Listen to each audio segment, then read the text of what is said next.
La belle aventure des Stoïciens. Bonjour et bienvenue dans Pensée des temps présents. À la narration, Éclair Katz. Le sujet de ce soir, les préliminaires avant d'aborder le stoïcisme à travers de courtes vidéos.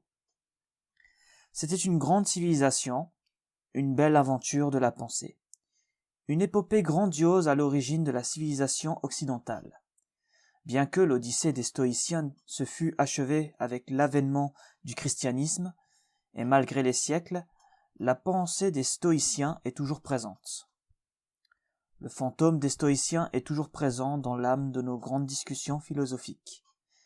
Aussi, c'est un immense plaisir que de vous proposer une série de vidéos courtes consacrées au stoïcisme et aux Stoïciens. Toutefois, une prudence est nécessaire avant d'aborder cette fabuleuse odyssée. Il n'y a aucune raison d'aborder le stoïcisme avec notre vision contemporaine. Il s'agit d'époques bien différentes, même si, en fin de compte, certaines préoccupations traversent les siècles et les millénaires pour demeurer identiques. Des philosophes contemporains reprochent aux stoïciens d'être des résignés, d'accepter sans broncher le destin, voire d'aimer le destin, qu'il soit heureux ou funeste. On leur a opposé le célèbre argument du bourreau, c'est-à-dire que le stoïcisme ne tient pas la route du fait que ses adeptes doivent aimer tout ce qui provient de la nature, même leur propre bourreau. Je vous expliquerai plus tard en détail ce que c'est que l'argumentation du bourreau. Honnêtement, c'est une argumentation qui n'est pas acceptable. On a perdu la trace de beaucoup de philosophes du stoïcisme, ainsi que beaucoup de leurs œuvres, de leurs pensées. Toutefois, nous avons à notre portée, et la chose est extraordinaire, 3 philosophes majeurs. Épictète, Sénèque et l'empereur Marc Aurèle. Peut-on dire que les pensées d'Épictète, Sénèque, Marc Aurèle sont le reflet de ce que pensaient réellement les stoïciens ? C'est un élément qu'il faudrait prendre en considération. Aussi, posons-nous la question suivante. Comment peut-on connaître avec précision une civilisation qui date de plusieurs millénaires ?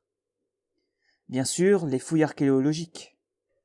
Parfois, la providence, en l'occurrence ici la très mauvaise providence, fait que certaines villes sont préservées du fait d'un accident de la nature tel que l'éruption du Vésuve qui a anéanti Pompéi, Herculanum.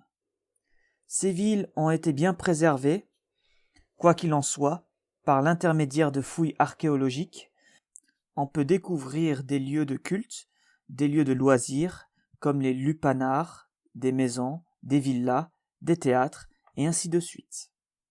Ces édifices, ces ruines, ces vestiges permettent de se faire une idée du quotidien de ces hommes et de ces femmes du passé. Dans les maisons, on découvre des œuvres d'art, des objets de culte, des objets de la vie domestique, et surtout, et ce qui nous intéresse le plus, des livres. Le contenu de ces livres est-il le reflet de la culture des personnes de cette époque ? La question est intéressante, puisque souvent, et c'est le cas encore de nos jours, on peut posséder des ouvrages sans y adhérer nécessairement. Je veux dire par là, le fait de trouver le manuel d'Épictète, les lettres de Sénèque, les pensées pour moi-même de Marc Aurèle, veut-il nécessairement dire que les simples citoyens étaient des adeptes de la pensée de ces grands philosophes ? Imaginons, par exemple, que pour une raison ou une autre, Paris venait à disparaître. 10 000 ans après, des archéologues venus d'une autre civilisation procèdent à des fouilles dans cette ville pour connaître comment vivaient les Parisiens au XXe siècle. Ils découvrent des maisons avec les ouvrages de Jean-Paul Sartre. Ces archéologues, s'ils aboutissent à la conclusion que les Parisiens étaient à cette époque-là des existentialistes, commettraient une grande erreur. De même, le fait de trouver des bibles dans les hôtels américains ne signifie nullement que les Américains étaient pieux ou pratiquants. Voyez-vous, c'est toute la difficulté de savoir comment vivaient exactement des personnes il y a plusieurs millénaires.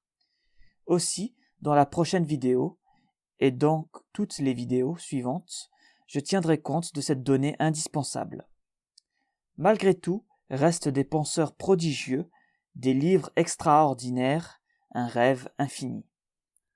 Parmi les choses surprenantes et agréables, quand on lit les œuvres de ces grands philosophes du stoïcisme, c'est la clarté de leurs propos. C'est très bien écrit, c'est très bien argumenté, c'est très fluide, il n'y a aucun jargon incompréhensible. L'une des vertus de ces penseurs du passé est de nous transmettre un message sans embâge. Leurs propos n'étaient pas d'éblouir les gens par un imbroglio de phrases dissonantes, mais de mettre à leur disposition leurs pensées de façon simple et sincère. L'autre grande vertu de ces philosophes du stoïcisme est leur extrême humilité. La même humilité, on la trouve chez Épictète, esclave au bas de l'échelle. La même humilité, on la trouve chez Marc Aurèle, empereur, au sommet de l'Empire.